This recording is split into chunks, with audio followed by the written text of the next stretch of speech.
Curso de Sagrada Escritura, Historia de Israel y Judá, Exilio y Restauración. Primera parte del tema 13. Buenos días, buenas tardes, buenas noches. Para mí es buenas tardes del día 21 de enero, domingo y festividad de Santa Inés. En este tema y en el siguiente vamos a intentar conocer algo sobre la época del exilio y sobre la dominación persa en Palestina, una vez que Palestina cayó primero en manos de Nabucodonosor y luego, cuando al final de la época del destierro, los persas conquistaron Babilonia y permitieron a los israelitas volver a su tierra. El tema, por tanto, tiene unos límites temporales muy amplios y se refiere a una época en la que desconocemos casi todo en relación a Judá, ya que salvo los libros de Esdras y Nehemías, no hay relatos sobre esta época. Gran parte de lo que conocemos lo sacamos de otros libros bíblicos como el Deutero-Isaías, es decir, la segunda parte del libro de Isaías, y la tercera parte del libro de Isaías también, en Ageo, en Zacarías, pero la época en general hay que reconocer que está mal conocida.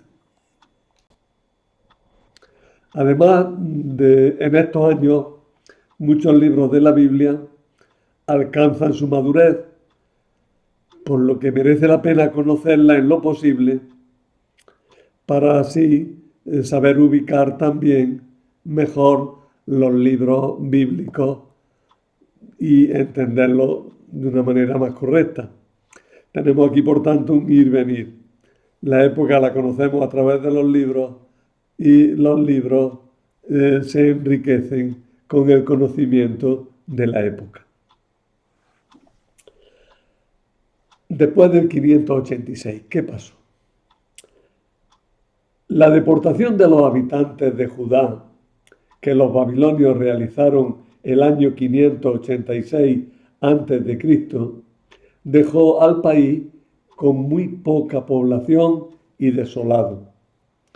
Una advertencia sobre las fechas. Las fechas de toda esta época y de la época antigua en general tienen siempre un más menos un año, más menos un año. Y por otra parte, algunas cronologías establecen fechas ligeramente diferentes. Pero bueno, nosotros partimos de esta que es bastante común y hablamos del 586 a.C., cuando fue conquistado Jerusalén por Nabucodonosor. Y los judíos fueron llevados a Babilonia en el destierro. Los babilonios repartieron las tierras y dieron huertos a quienes quedaron en el territorio, porque también querían que no dejara de ser productivo. Y querían mantener la economía de la zona, pero no trajeron nuevos colonos como habían hecho los asirios en la parte norte, cuando el año 722 a.C.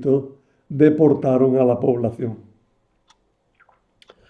El territorio fue gobernado desde Samaria y la parte sur del país fue ocupada por los edomitas. Hubo, por tanto, un desastre total. No hay gente, la poquilla gente que queda, bueno, lleva una vida bastante lánguida. El país es desmembrado. Los edomitas avanzan en su territorio hacia lo que había sido tierra de Judá. Es decir, una época triste, deprimida. A pesar de la destrucción del templo, porque el templo fue destruido, sin embargo quedó algo de práctica religiosa. Permanecían algunos sacerdotes y algunas gentes del norte seguían viniendo en peregrinación a Jerusalén, como podemos leer en Jeremías 41, 4, 5. Pero no sabemos qué culto podría celebrarse allí. Parece que poco o nada, porque el altar estaba destruido y la idea era que no se podía celebrar el culto porque las cosas no estaban organizadas como exigía la ley. El libro de las Lamentaciones nos pinta una ciudad desolada, vacía, llena de ruinas y un pueblo incapaz ya de reaccionar y de renovarse por su escasez y por su insignificancia. En Egipto hubo judíos desde muy antiguo. Los judíos tenían fama de ser buenos guerreros y formaban colonias militares mercenarias en las fronteras del país al servicio del faraón. En Jeremías 44 se nos habla de los judíos que habitaban en la ciudad de Patros y que tenían una religión todavía muy mezclada con ideas paganas. Se han encontrado restos variados y abundantes, se han encontrado muchos papiros. Se han encontrado abundantes papiros de archivo que nos dan una idea de la vida económica y social de esta gente. Los papiros se han encontrado sobre todo en una isla del río Nilo, la isla de Elefantina, que está muy al sur, en Egipto. Allí los judíos tenían un templo propio que parecía datar de mucho antes, del siglo VI antes de Cristo. Bueno, de la época esta, después de la caída de Jerusalén. En este templo adoraban, es curioso, a una triada de dioses, al estilo cananeo. Por otra parte, conocían las fiestas principales judías y el sábado. No sabemos cuál es la razón de esta extraña forma de religión en la que se mezcla lo judío con lo pagano y lo cananeo. Se trata de que una forma de religión que todavía no ha llegado al judaísmo tal como nosotros lo conocemos, o se trata de una degeneración del yavismo antiguo. No sabemos bien, ¿eh? No sabemos. El caso es que es una forma religiosa que no es totalmente judía, pero que nos informa sobre las prácticas judías de esta época. Los mismos que fueron judíos a Egipto, la mayoría fueron deportados a Mesopotamia. Pero a Mesopotamia llegaron israelitas y judíos en varias oleadas. Algunos autores hablan de 6 deportaciones. Una, el 732, en la época de Tiglas-Pileser III de Asiria. La segunda, en el año 722, bajo Sargón II, cuando conquistó Samaria. Estas dos afectaron al reino del norte. El año 701, en tiempo de Ezequías, cuando Senaquerí deportó a muchos judíos también hacia el norte, hacia la zona de Asiria. Y luego ya los babilonios, que deportaron el año 588 al rey Jeconías con algunos judíos importantes, y el 586 en tiempo del rey Sedecías, cuando destruyeron todo, pero todavía en el año 582 había algún resto de gente que a raíz del asesinato de Godolías pues fueron después deportados de nuevo hacia Egipto, hacia Mesopotamia. Y de esto habla Jeremías 52, 28. Por tanto, fueron muchas las oleadas de deportaciones que hicieron que en Mesopotamia se establecieran israelitas desde el siglo VIII hasta el siglo VI y luego después ya se prolongara la estancia en la zona de Mesopotamia como diáspora judía. Los habitantes los que fueron deportados en la época babilónica se instalaron cerca de una ciudad llamada Tel Aviv, colina de la primavera. Nombre que los judíos, cuando han hecho la vuelta a Palestina, recogieron para darle a la ciudad que fundaron en la costa y que hicieron la primera capital, que es la capital Tel Aviv, que para muchos países es todavía la auténtica capital de los judíos, mientras que los judíos ya reivindican que su capital es Jerusalén. Sabemos que hubo deportados no solo en la zona de Babilonia, en esta zona de Tel Aviv antiguo, sino que en Nippur, más al norte, se han descubierto los archivos de unos banqueros de ascendencia judía apellidados Murash. Es decir, la actividad financiera de los judíos, por muchas razones que habría que estudiar despacito, que se conocen en general, pues tiene raíces muy, muy antiguas. La situación de los judíos en Babilonia no fue mala. Tenían gran libertad, menos para volver a Palestina.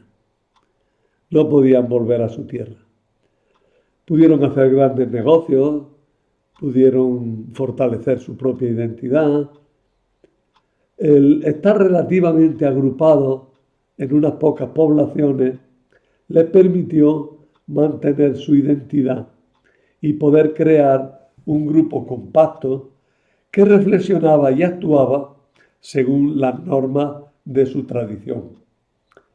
Ezequiel muestra que podían reunirse en torno a los sacerdotes y conservar su estilo de vida y sus tradiciones religiosas.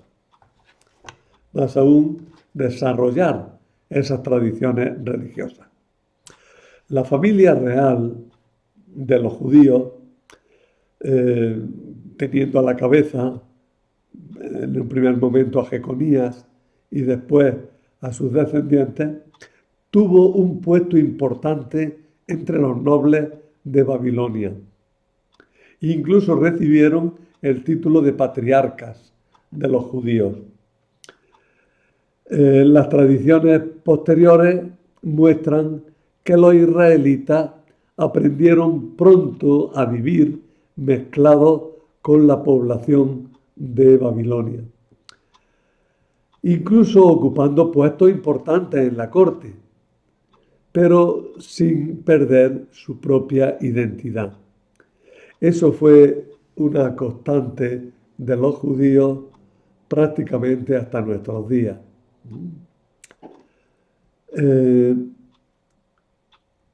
Es verdad que las tradiciones que nosotros conocemos reflejan la situación de la época persa, pero hablan de Nabucodonosor y de Babilonia.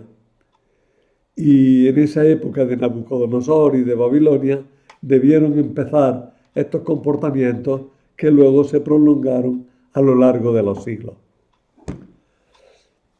A pesar de todo, quedaba claro que se sentían fuera de su tierra. Y al menos idealmente deseaban volver a una tierra de Israel que idealizaban en el recuerdo. Oh, qué bonito era aquello, ¿no? Oh, aquello, qué hermoso era. Lo tenían idealizado por completo.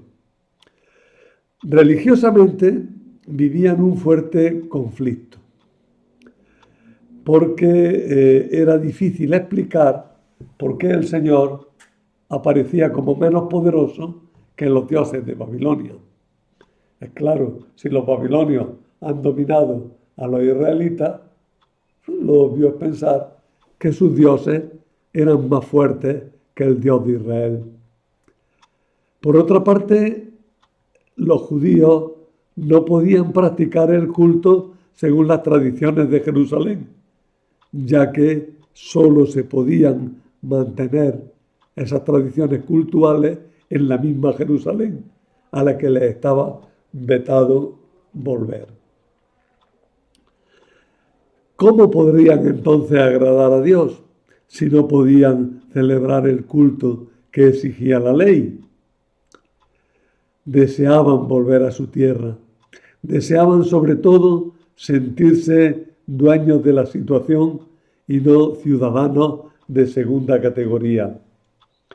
Por eso empezaron a ver pronto como Salvador al poder persa que empezaba a nacer y paradójicamente se unían a la esperanza de la población de Babilonia de que acabaría el poder de la dinastía reinante de los monarcas de la dinastía de Nabucodonosor y que habían estos reyes, estos monarcas, habían dañado seriamente al culto del dios Marduk, que en Babilonia tenía mucha importancia. Y ya Nabónido, uno de los reyes sucesores de Nabucodonosor, había preferido dar culto a la diosa, a la luna, ¿no? A la diosa Sin. Y incluso saliendo de Babilonia y yéndose a un oasis lejano, pues había impedido la celebración de los rituales de Año Nuevo en Babilonia, que eran tan importantes para mantener la identidad de aquel pueblo caldeo. Los sacerdotes pudieron llevarse al destierro de una manera o de otra, los sacerdotes judíos pudieron llevarse al destierro de una manera o de otra los escritos que contenían tradiciones legales, sapienciales y narrativas de Israel y Judá. No es que se llevaran la Biblia porque no estaba escrita, ni los libros de la Biblia que no estaban formados, pero sí se llevaban, incluso por escrito, muchas tradiciones de tipo legal, de tipo sapiencial y de tipo narrativo. En el destierro repasaron y repensaron toda su historia y codificaron sus tradiciones.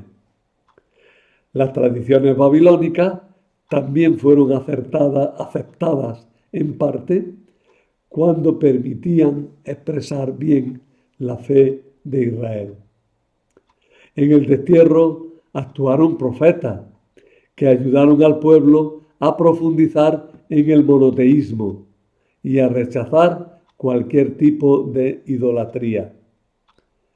Este fue el gran salto ideológico para Israel, pues hasta poco antes del destierro no se puede apenas hablar de monoteísmo, sino más bien de monolatría, o sea, de adoración exclusiva al Señor.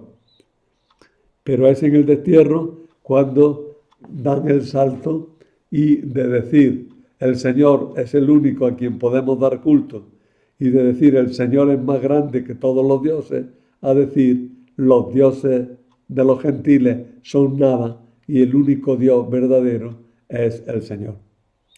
Ese fue el gran salto ideológico y definitivo e importantísimo no solo para los judíos, sino para toda la humanidad que se dio en esta época.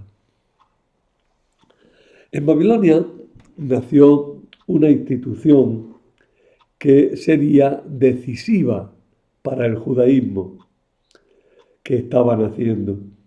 Nos referimos a la sinagoga. ¿Qué es la sinagoga? La sinagoga es una casa comunitaria.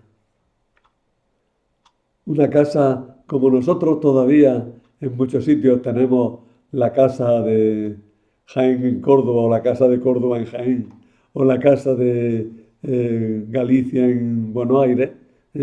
Esos lugares donde los que se remiten a otro lugar pues encuentran ocasión de encontrarse con sus compatriotas anteriores, pues esos lugares así es lo que en un primer lugar sería la sinagoga. Pero poco a poco va adquiriendo una calidad importante, porque en la sinagoga se leía, se estudiaba la naciente Sagrada Escritura, se oraba, se estimulaba el cumplimiento de la ley de Israel, se mantenían las tradiciones, tanto orales, tanto teóricas como prácticas, del pueblo de Israel. El convencimiento de que el exilio había sido producido por el pecado de los gobernantes y del pueblo llevaba a preocuparse del conocimiento de la ley y a buscar los medios para cumplirla. En la sinagoga nacieron también las tradiciones de las traducción de los libros sagrados a la lengua aramea, lo que se llama el Targum. El Targum es la traducción de los libros bíblicos al arameo. Claro, esas traducciones pudieron llevarse a cabo cuando ya existían los libros bíblicos. Antes hubo todo un proceso de creación de los libros bíblicos que se hizo en lengua hebrea, salvo algunos trozos muy pequeños que se han conservado en lengua aramea.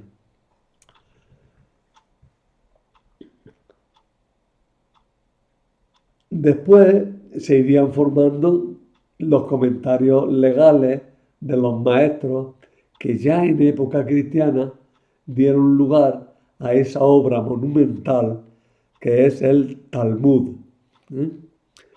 Por tanto, hay que darse cuenta de la importancia de la sinagoga como centro aglutinador de Israel y centro en el que se va formando la Biblia y la Biblia se va interiorizando y se va traduciendo y se va comunicando. Y entonces en la Biblia, o sea, en la sinagoga, aparecen esas dos grandes obras monumentales. El Targum, que es la traducción al arameo, y el Talmud, que es el comentario a los libros bíblicos. Por cierto, tengo aquí a mano y os lo voy a enseñar.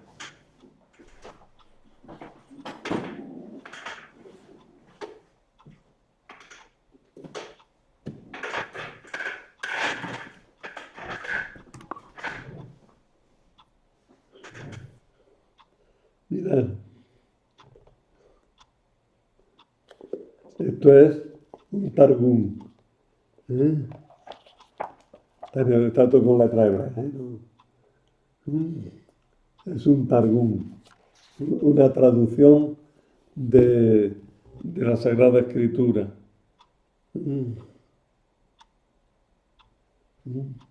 Son targumines.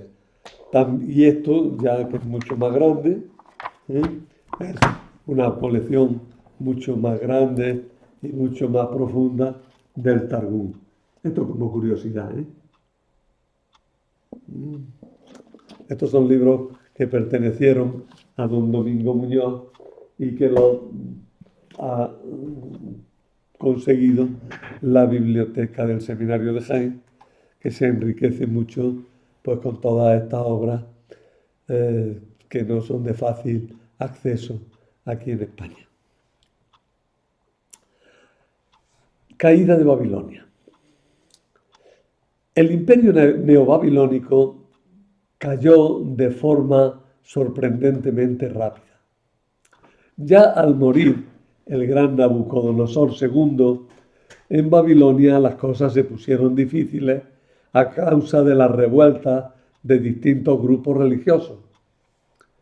La subida al trono de Nabónido, hijo de una importante sacerdotisa de la diosa Sin, la luna, que tenía un templo en Harán. Fijaros que Ur, Harán, son lugares ligados a Abraham, pero también son lugares ligados al culto de la luna y relacionados con Nabónido. Fijaros en ese detalle un poco. Algún día diremos alguna cosa más sobre el porqué de esa relación. Nabónido, digo, que era hijo de una importante sacerdotisa de Sin, trajo consigo profundas reformas religiosas que llevaban consigo la supresión del culto al Marduk y del festival de Año Nuevo en Babilonia. Y esto trajo consigo una oposición radical del poderoso clero del dios Marduk al nuevo rey, que incluso, como dije antes, se alejó de la capital y se fue a un oasis en el desierto. Los medos presionaban desde el norte, dominando toda la alta Mesopotamia, y desde el este, donde controlaban la zona de los elamitas, Elam. Pero Ciro, rey persa, vasallo al principio de los medos, se subleva en Elam con el apoyo de Nabónido y en el año 549 a.C. vence a su suegro Ciáxares, rey medo, y conquista toda Asia Menor. Así, el que era súbdito se convierte ahora en dominador. Los medos pasan de ser dominadores de los persas a estar sometidos a los persas. Sin embargo, medos y persas fueron vistos en Occidente, sobre todo por los griegos, como una sola cosa. Para ellos los medos eran los persas, les llamaron así. De ahí que las guerras contra los persas se llamen guerras médicas. Las guerras médicas que libraron los griegos son la guerra de los griegos contra los persas. Guerras médicas, guerras de los medos. Persa y medos estuvieron muy unidos. Pero, como digo, el gran emperador persa Ciro, que es el que da origen a todo el imperio de Persia, no solamente domina a los medos en el norte, sino que por el norte sigue avanzando hacia el oeste, hacia la zona de Anatolia, a lo que es Turquía ahora, y domina toda esa zona. Pero por otra parte se vuelve hacia el este y conquista lo que actualmente es Afganistán y Turquestán, llegando hasta la India. Seguro y poderoso, ahora decide emprender la conquista de Babilonia, rompiendo con Nabónido. En Babilonia ciertamente las cosas no iban bien. Ya he dicho que Nabónido, sea para evitar conflictos o para poder mejor vigilar las fronteras del sur, o para crear y controlar nuevas rutas comerciales, abandonó largo tiempo la capital, dejando en ella como regente a su hijo Baltasar. Baltasar, el rey Baltasar de Babilonia, el de la cena del rey Baltasar, del que habla Daniel, este Baltasar no fue propiamente rey de Babilonia, era el regente y gobernaba en nombre de su padre Nabónido. En el libro de Daniel se cuenta que Nabucodonosor se volvió como una de las bestias de la tierra por su soberbia y vivió en el campo como los animales hasta que se convirtió y pudo regresar a Babilonia. Lo cuenta el capítulo 4 del libro de Daniel. Y tenemos ahí, parece ser, un recuerdo de esta ausencia de Nabónido de la capital, confundiendo los nombres de los reyes y las cosas que pasaron, pero sí dejando el recuerdo de que la salida de Nabónido de Babilonia para irse al desierto hacia el sur fue interpretada como un embrutecimiento del rey. Y por eso están todas las historias que contaban y que desarrollaban este tema de la época en la que Nabucodonosor se volvió como uno de los animales de la tierra y que ha dado ocasión incluso a imágenes en el arte, ¿no? Fijaros esta, por ejemplo. Nabucodonosor embrutecido. Ahí. Pero, vamos, ya digo que esta leyenda es el reflejo de una situación real que ocurrió, que fue el alejarse el rey de la capital.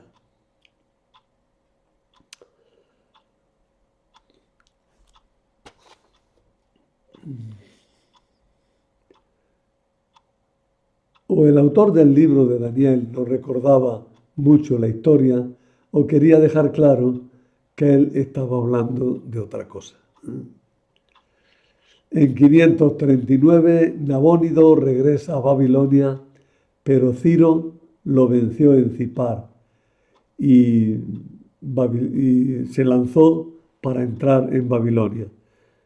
Oh, gran sorpresa, cuando llega Ciro a Babilonia, se encuentra las puertas abiertas, no tiene que conquistarlas, sino que es recibido como libertador, porque estaban totalmente hartos de la familia de la dinastía de Nabónido.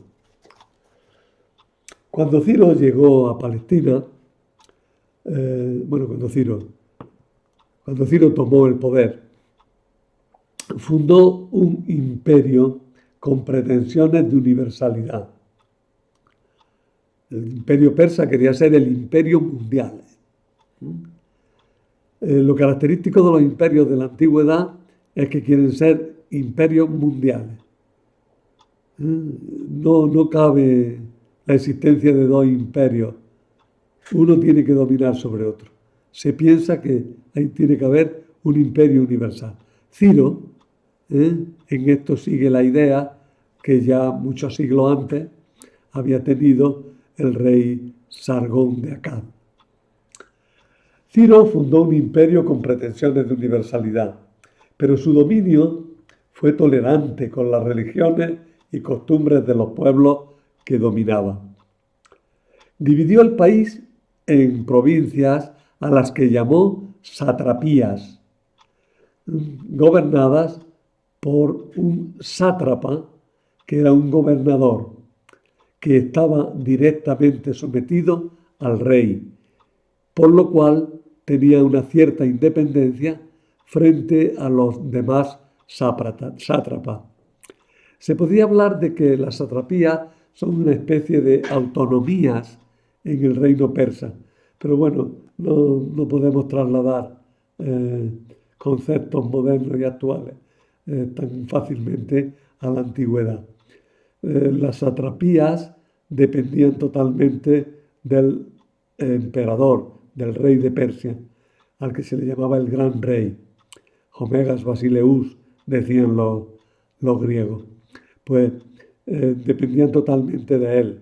Pero el sátrapa tenía una cierta calidad de soberano en su territorio.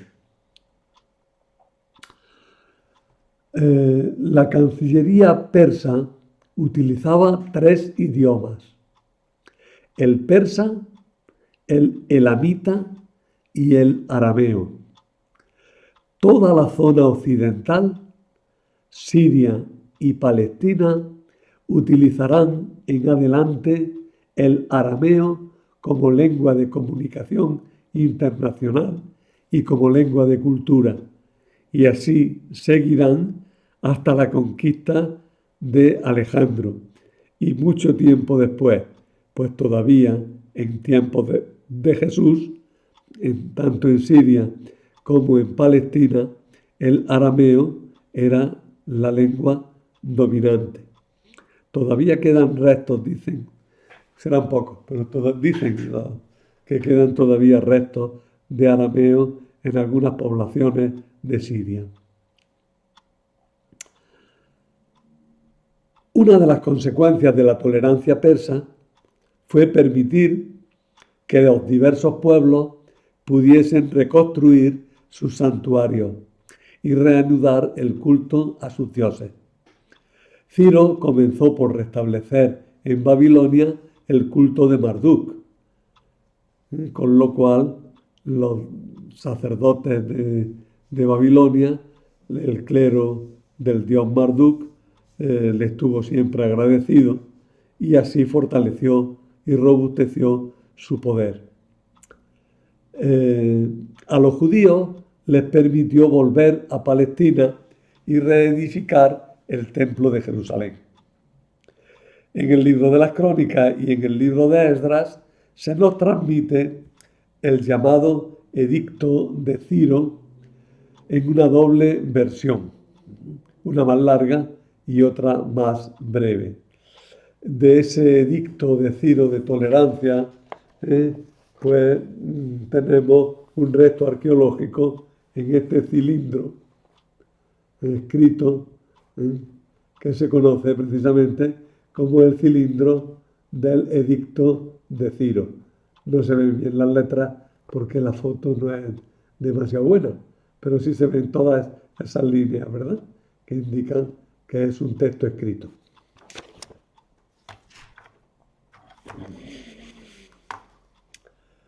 La vuelta del destierro.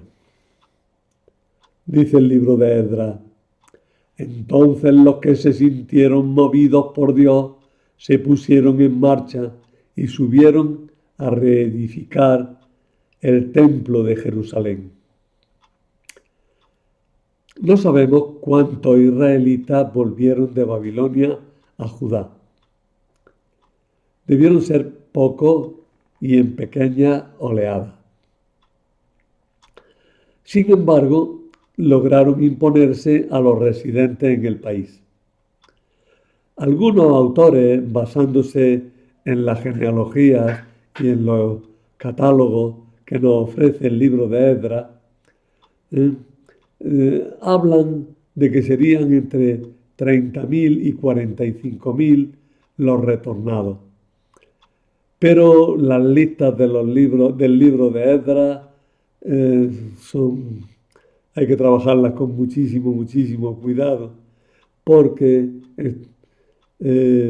quizá había unas listas originales y luego todos los señoritos importantes de Palestina querían decir que sus antepasados eran de los que volvieron del destierro y quisieron que eso quedara constancia en esta genealogía y en estos elencos, ¿no? Es algo así como lo que pasa en Estados Unidos, en la zona de Boston y en la zona más oriental del país, donde todavía hay mucha gente cuyo timbre de honor es ser descendiente de los Pilgrim Fathers, que son los fundadores teóricos de las colonias de los Estados Unidos, ¿no? Bueno, es una especie de nobleza. Y por eso las listas de Esdras hay que trabajarlas con mucho cuidado, porque todo el mundo quería tener en ellas a su antepasado. Y estas listas están retocadas cuando los habitantes importantes de Judea querían pertenecer a familias de los que habían vuelto con Esdras. No volvieron los que habían triunfado en Babilonia, sino los que estaban entusiasmados con el ideal de una nueva forma de vida religiosa. La desilusión de la llegada debió de ser muy grande, pues se encontraron con una tierra devastada y en ruinas y unos pocos habitantes que los recibían con temor y con hostilidad. Hay que comprender que los residentes en Judea no podían ver con buenos ojos la llegada de los repatriados, puesto que traían costumbres nuevas y sobre todo traían unas pretensiones de dominio sobre la tierra y sobre las conciencias que los hacían a ellos verdaderos invasores. Es decir, los que volvían tenían conciencia de que volvían a su casa y que volvían con todos los privilegios que le correspondían por ser los originarios de aquella tierra. Y los que quedaban, los que estaban en Palestina, los veían llegar como auténticos invasores que les iban a quitar sus tierras y que los iban a reducir a ciudadanos de segunda clase a poco que se descuidaran, ¿no? Por tanto, la vuelta pues, tuvo bastantes dificultades. La desilusión de la llegada debió ser grande, pues encontraron una tierra devastada y en ruina, con pocos habitantes, que los recibían con temor y hostilidad. Hay que comprender que los residentes en Judea no podían ver con buenos ojos la llegada de los repatriados. Hay que tenerlo eso claro. Además, el territorio que recuperaban era pequeñísimo, unos 2.000 kilómetros cuadrados en torno a Jerusalén. Una zona muy pequeña, muy pequeña. Como gobernador vino un príncipe de la familia de David. Algunos dicen que era hijo de Jeconías, si es el mismo Senasar del que se habla en 1 Crónicas 3, 18. En los libros de Esdras y Nehemías se les llama Sesbasar, que no pudo rehacer más que los fundamentos del templo, pues no había medios para llevarlo a cabo. Había mucha pobreza, no se tenían medios, había poca gente, por mucho que volvieran, eran pocos. Esta época es importante también por los profetas. En estos años surge un grupo de discípulos del Deutero Isaías que continuaron su obra con lo que hoy conocemos como Trito Isaías, con lo cual tenemos que el libro de Isaías está dividido en tres partes. Una primera parte, que es lo que se llama Isaías simplemente, una segunda parte que sería el segundo Isaías, que es continuado por un tercer Isaías que va desde los capítulos 55 al 66.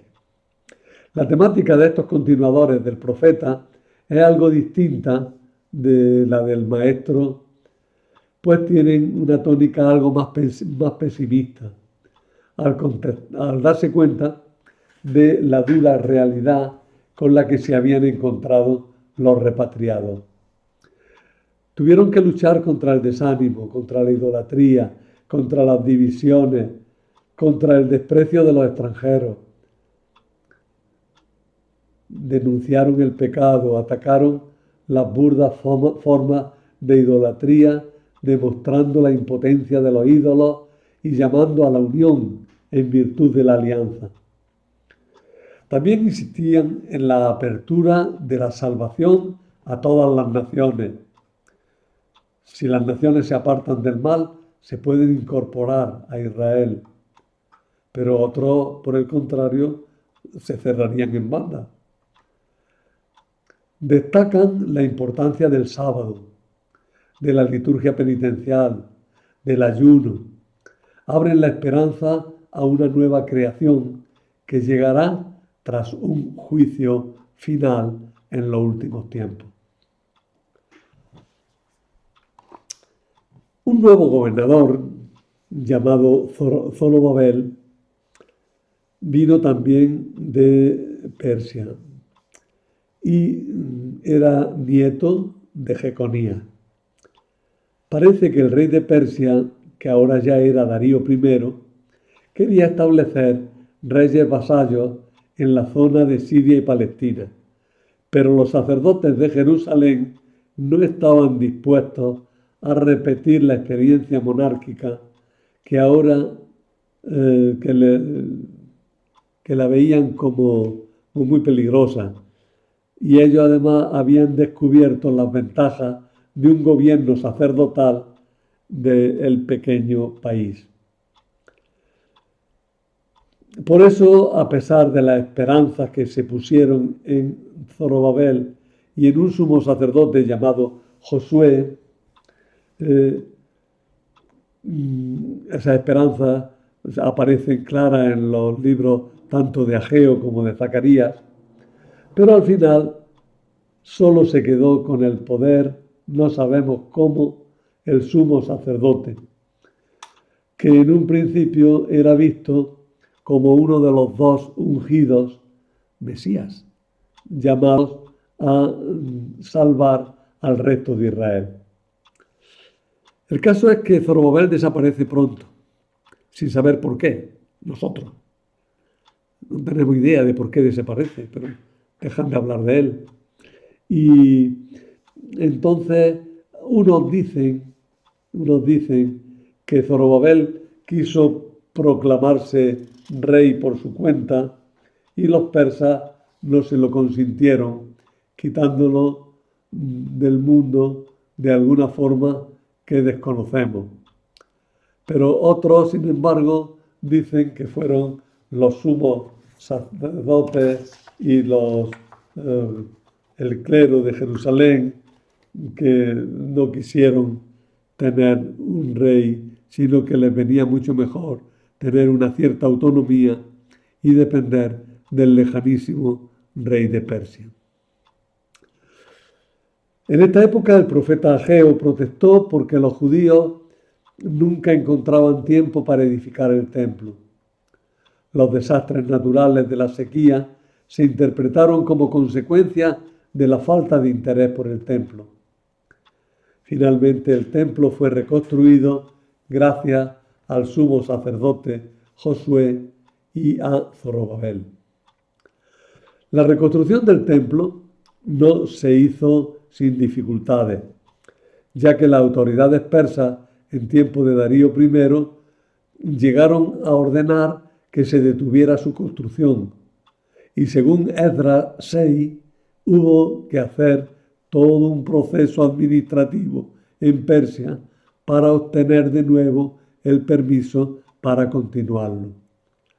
No sabemos qué luchas por el poder o qué conflictos de intereses se esconden tras los relatos que han llegado hasta nosotros. El templo quedó terminado el año 515 a.C. y este es el templo al que los judíos llaman el segundo templo, que fue continuado, no sustituido, por el templo de Herodes. Es decir, el templo de Herodes se considera una continuación, sin solución de continuidad, con el segundo templo. El templo de Herodes es segundo templo. Es un poco la historia de la navaja. Tengo la navaja de mi abuelo. Mi padre le cambió la hoja, yo le cambié las cachas, ¿no? Pero se considera que es el mismo, ¿no? Y ahora sí, ahora algunos judíos, muchos judíos, bastante utópicamente, hablan de la posibilidad y de la necesidad de reconstruir el templo y crear el tercer templo. Pero eso, tal como están las cosas, no parece viable. Durante esta época desaparecieron los reinos de Edom y de Moab por las presiones de los árabes que fueron ocupando sus territorios. Los amonitas, que ocupaban gran parte de la actual Jordania, también fueron perdiendo su identidad. Al final del periodo ya están instalados los nabateos al oeste del Mar Muerto. Su capital fue la inaccesible Petra, la ciudad dorada del desierto, que sin embargo, a pesar de esa inaccesibilidad, fue un importante nudo de caravana, ¿eh? Fue un nudo comercial muy, muy importante. Los edomitas se desplazaron hacia la zona de Hebrón y empezaron a ser conocidos como los idumeos. Los idumeos no son otra cosa sino la continuación del pueblo de Edom. En la costa seguían habitando los descendientes de los filisteos y en el norte los fenicios, pero todos estaban sometidos al poder persa y poco a poco fueron perdiendo unos y otros su identidad. Curiosamente, los únicos que mantuvieron muy fuertemente esa identidad en esta zona fueron los judíos. Los samaritanos eran los descendientes de los antiguos habitantes del reino de Israel que no habían sido deportados, a los que se añadieron los colonos instalados en la región por los asirios. En 2 Reyes 17 se nos cuenta que estos colonos pidieron ser instruidos en la ley porque temían que el Dios del país los castigase por no cumplir sus leyes. Es decir, aceptaron el dominio del Señor, de Yahvé, porque consideraban que Él era el Dios de ese territorio. Los judíos venidos de Babilonia consideraron a los samaritanos raza impura y Nehemías, el año 437, no los dejó participar en la reconstrucción del templo de Jerusalén, por lo cual ellos rompieron definitivamente con los judíos, formaron comunidad aparte y en el 333 construyeron el templo en el monte Garizim, diciendo que ese era el lugar que el Señor se había elegido y por tanto el templo de Garizim estaba en competencia con el templo de Jerusalén. Pero antes de esto ya habían aceptado como ley el Pentateuco ya completado y tal pues como hoy lo leemos. En este periodo destacan dos personajes que protagonizan sendos libros, Esdras y Nehemías. Nehemías era un funcionario de la corte del rey Artajerjes que pidió permiso para visitar el país de sus padres y reconstruir las murallas de Jerusalén. Su actividad, llevada a cabo entre los años 445 a 433 a.C., encontró dura oposición en los samaritanos que no querían que se reconstruyeran dichas murallas por temor a que Judá adquiriera demasiada importancia en la región. Según la frase que ya se hizo famosa, hubo que trabajar en las murallas con la paleta en una mano y la espada en la otra. El trabajo no se pudo, a pesar de todo, el trabajo se pudo llevar a cabo en 52 días, lo cual parece demasiado poco. Nehemías decretó que se llevara a cabo la repoblación de la capital, trayendo a los habitantes de los lugares cercanos. Se condonaron las deudas, se reforzaron los impuestos para hacerlos más justos, y de esta época data la primera moneda judía que conocemos. Después de esto, Nehemías volvió a Susa y luego, no sabemos por qué, volvió de nuevo a Jerusalén. Allí se encontró con que muchas cosas habían vuelto a situaciones anteriores y casi había que empezar de nuevo. Pero él, de nuevo, actuó con eficacia. Hizo salir del recinto del templo a los extranjeros que se habían establecido allí. Prohibió los matrimonios entre judíos y no judíos. Obligó a cumplir el sábado estrictamente. Rechazó la colaboración de los samaritanos. La verdad es que ya no sabemos más sobre este personaje. Sus hechos los conocemos gracias al libro que lleva su nombre. Esdras, por su parte, era un sacerdote judío que también tenía un cargo de importancia en la corte persa. El rey de Persia le encomendó ir a Jerusalén para poner en vigencia la ley de Moisés. Llegado a Jerusalén con un contingente de judíos que se acercaba a las 5.000 personas, promulgó la ley en una lectura pública y después celebró la fiesta de los tabernáculos.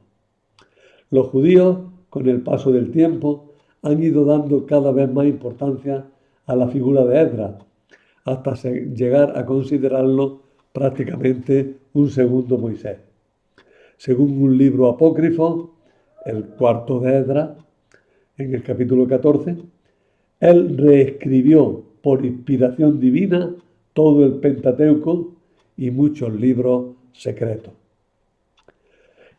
El canon de la Sagrada Escritura se iba cerrando por esta época, en la que la mayoría de los libros bíblicos alcanzaron su estado definitivo. Gracias a Esdras, al volver del exilio, el judaísmo llegó a su madurez como religión que daba identidad y constituía al pueblo. Por otra parte, el centro de la religión se desplazó definitivamente desde el culto hasta la ley, aunque todavía muchos siglos se conservó el culto. Y al no ser una nación independiente, el poder político cedió toda su importancia al poder religioso de los sumos sacerdotes y de los que ejercían el sacerdocio en Jerusalén. Pues el tema ha sido un poquillo largo y tiene mucha materia, pero conviene conocerlo lo mejor posible porque de verdad nos da el fondo sobre el que luego después se podrá construir la historia del Nuevo Testamento. Todavía nos queda hablar de bastantes cosas de Israel y de Judá. El próximo día en concreto continuaremos con algunos aspectos importantes de la época del destierro y de su vuelta.